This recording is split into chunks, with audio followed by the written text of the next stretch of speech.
Debate sobre o andamento das obras do contorno viário da Grande Florianópolis é destaque no parlamento no primeiro semestre. Comissão de Finanças e Tributação aprova propostas para ajudar o Estado a superar a crise.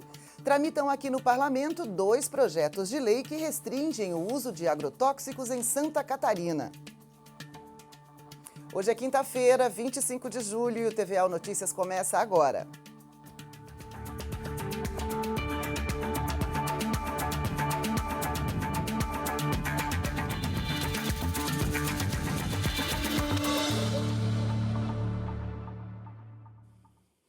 Boa noite. Estão tramitando aqui no parlamento 2 projetos de lei que restringem o uso de agrotóxicos em Santa Catarina. Atualmente, mais de 1.250 marcas diferentes de defensivos agrícolas são usadas no estado. Santa Catarina está na 9ª posição entre os estados brasileiros que mais consomem agrotóxicos. São 25 mil toneladas de defensivos agrícolas utilizadas a cada ano, em uma prática abraçada por quase todas as 200 mil propriedades rurais do estado. Atualmente, a produção orgânica representa apenas 0,5% do total plantado e colhido em Santa Catarina. Ou seja, em mais de 99% das propriedades, o plantio é convencional. Para abastecer esse mercado, o estado conta com quase 1.000 estabelecimentos comerciais que vendem agrotóxicos de 1.250 marcas autorizadas. A fiscalização do uso desses produtos é realizada pela SIDASC, a Companhia Integrada de Desenvolvimento Agrícola de Santa Catarina. Segundo o engenheiro agrônomo Matheus Fraga, amostras de alimentos coletadas anualmente apontam a utilização de agrotóxicos realizada fora dos padrões em 20% dos casos. As inconformidades podem ser aquele uso de produtos não autorizados na cultura, ou seja, um produto só é recomendado para determinada cultura e eles são de forma irregular utilizados em outras culturas e não se tem estudo para garantir a segurança do consumo daquele alimento. A SIDASC, com a sua fiscalização, se desloca à propriedade rural quando é possível identificar a propriedade rural e lá faz a fiscalização de rotina na propriedade rural. Paralelo a isso, quando detectado algumas inconformidades, a gente encaminha então o resultado dessa fiscalização também para a EPAGRE, para que ela possa acompanhar e dar assistência técnica junto a esse agricultor, para que ele mude seu comportamento e produza de uma forma mais segura.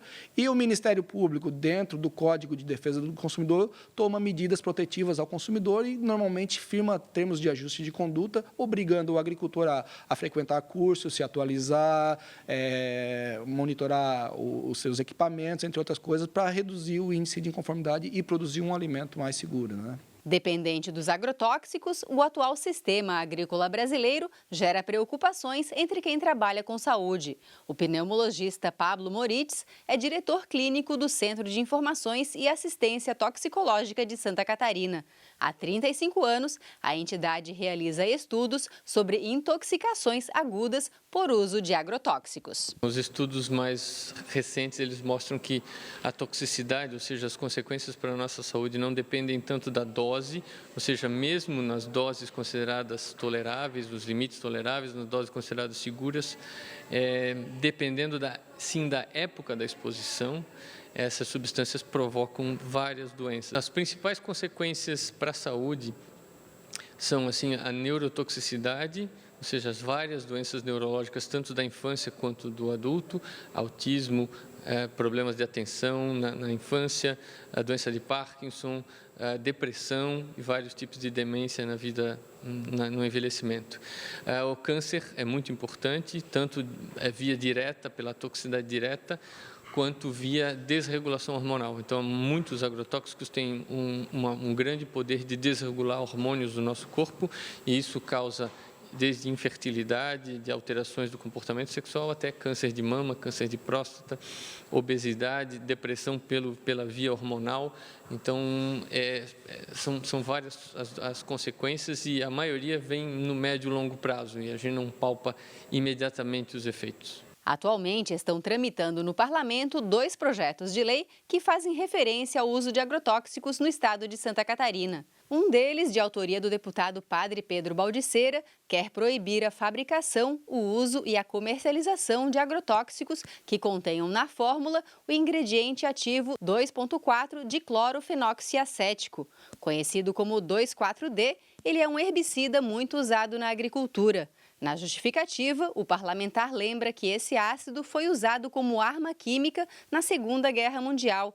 Afirma que, segundo a Organização Mundial da Saúde, a utilização desse agrotóxico causa danos irreversíveis ao meio ambiente e à saúde dos seres vivos. E reforça ainda que o produto já é proibido na Dinamarca, na Noruega e na Suécia. Outro projeto de lei, de autoria da deputada Luciane Carminati, quer vedar a pulverização aérea de agrotóxicos no estado de Santa Catarina. Na justificativa, a parlamentar afirma que, segundo dados da Embrapa, a empresa brasileira de pesquisa agropecuária, mesmo com condições ideais de calibração, temperatura e ventos, o método de pulverização aérea faz com que aproximadamente 20% dos produtos agrotóxicos sejam dispersados para áreas fora da região de aplicação. Ela também reforça que desde janeiro de 2009 é proibida a prática da pulverização aérea nos países da União Europeia. Os 2 projetos ainda precisam passar por diferentes comissões do parlamento antes de serem levados para votação em plenário. Enquanto isso, especialistas no uso e nos efeitos dos agrotóxicos reforçam suas opiniões sobre as 2 propostas. Pulverização aérea é uma coisa que tem um impacto gigantesco, extremamente deletéria para as populações, limitando o uso ou banindo o uso. A gente está usando hoje substâncias que já foram banidas nos países desenvolvidos há muitos anos, né? E, então, limitar isso, quer dizer, realmente retirar da comercialização os mais tóxicos é fundamental. Entendemos que a discussão deve ser a mais técnica possível. Por quê? Porque os sistemas de cultivo adotados hoje aqui em Santa Catarina, por exemplo, no cultivo da soja, utilizam a tecnologia da transgenia, onde as plantas são resistentes ao 2,4-D. E a substituição, então, a proibição do uso de 2,4-D talvez inviabilizaria esse tipo de cultivo, devido à tecnologia adotada nos dias atuais.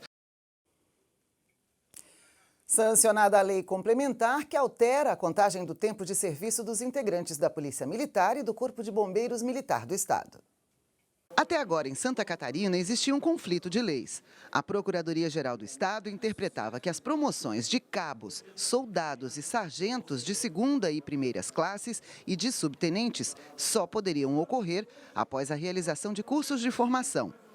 Por outro lado, os militares defendiam que o prazo deveria contar a partir da data da promoção anterior. O governo do estado, então, enviou para a Assembleia uma proposta para corrigir esses lapsos que resultaram em ações judiciais. A antiguidade é posto, né, na Polícia Militar e muito respeitada, e a PL da PGE vem ao encontro, né, desse processo de a gente resgatar a antiguidade dos prazos que na Polícia Militar é como se fosse uma lei, né? Quem entra primeiro tem essa regalia aí de estar na frente.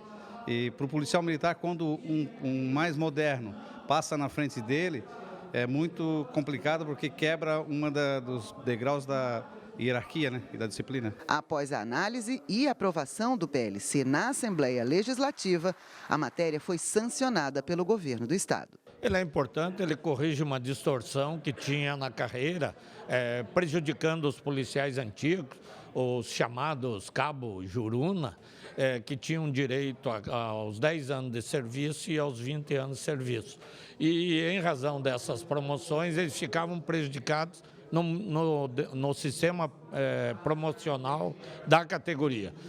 Muito tempo isso sendo debatido, muito sofrimento por parte da categoria e, felizmente, agora a sensibilidade do governo em encaminhar um projeto à Assembleia e corrigir essa distorção. E o primeiro semestre terminou no parlamento com muitas discussões importantes. Uma delas foi o andamento das obras do contorno viário da Grande Florianópolis. O contorno viário da Grande Florianópolis foi tema de audiência pública neste semestre em Santa Catarina.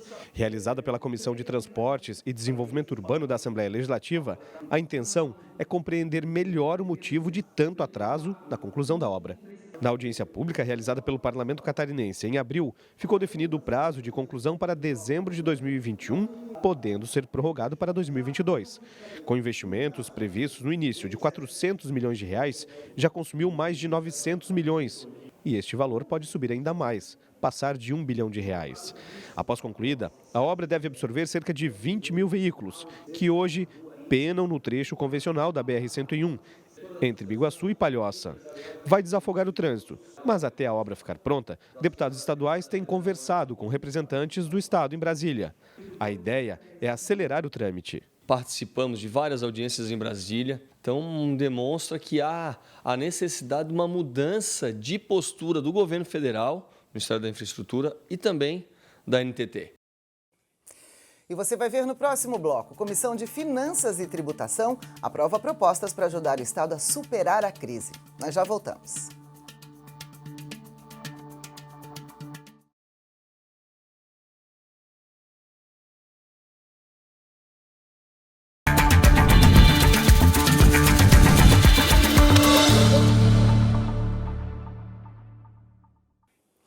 E nós conversamos com representantes das bancadas para ouvir sobre a avaliação que eles fazem deste primeiro semestre. Hoje nós vamos ouvir o deputado Milton Obos, que falou em nome da bancada do PSD. O PSD esteve à frente de todos os debates importantes da Casa, participando ativamente das comissões mais importantes, o que permite um ambiente produtivo para que a gente possa aqui discutir os grandes temas de Santa Catarina. E em um período de crise financeira, a manutenção do equilíbrio fiscal do governo foi outro tema muito debatido aqui no Parlamento durante o primeiro semestre deste ano. A Comissão de Finanças e Tributação discutiu e aprovou projetos nesse sentido. Renovada em mais de 50%, a Assembleia Legislativa foi pautada nesses 6 primeiros meses por projetos voltados à economia de Santa Catarina. A Comissão de Finanças e Tributação da Casa teve a tarefa de discutir matérias que impactariam diretamente na vida dos mais de 7 milhões de catarinenses. O objetivo dos parlamentares foi manter a arrecadação, possibilitar a vinda de novos empreendimentos que gerem riqueza, mas, acima de tudo, garantir a manutenção de centenas de milhares de postos de trabalho. Para sairmos da crise, como estamos saindo, não necessariamente precisamos aumentar impostos. Mas para sair da crise, nós temos que aumentar a produção. Quanto mais se produz, mais geramos renda, mais geramos emprego e mais nós geramos impostos para o governo. E aí sim, tanto é verdade que a receita do Estado tem crescido acima de 2 dígitos todos os meses. De outubro até hoje, já há 10 meses seguidos, a receita do Estado tem crescido acima de 10% em relação ao mesmo período do ano passado. A Comissão de Finanças promoveu reuniões do primeiro semestre que duraram horas. O trabalho não se limitou ao coletivo. Os parlamentares que integram o colegiado também se debruçaram sobre o projeto que tratou dos incentivos fiscais.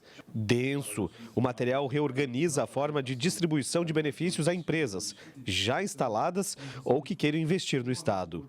Após amplos debates de vários projetos, os incentivos fiscais tiveram os olhos dos deputados, lideranças, empresários e imprensa voltados para o Parlamento catarinense. Ajustes feitos e a matéria foi para a votação. O resultado ainda vai se estender pelos próximos meses. Aqueles segmentos que ficaram fora agora começam a ser resolvidos de forma individual, cada um deles. Como, por exemplo, questão do trigo, questão do café, da cerâmica vermelha, do setor têxtil, carne bovina, suína, frango, questão dos pequenos laticínios, tudo isso está sendo resolvido agora, ainda no mês de julho, ou serão resolvidos no mês de agosto com a edição do projeto de lei denominado rescaldo da restituição dos benefícios fiscais. E o TVA Notícias fica por aqui. Mais informações você confere na nossa programação no site, nas nossas redes sociais e amanhã, a partir das 8 da manhã, no Primeira Hora. Uma boa noite para você.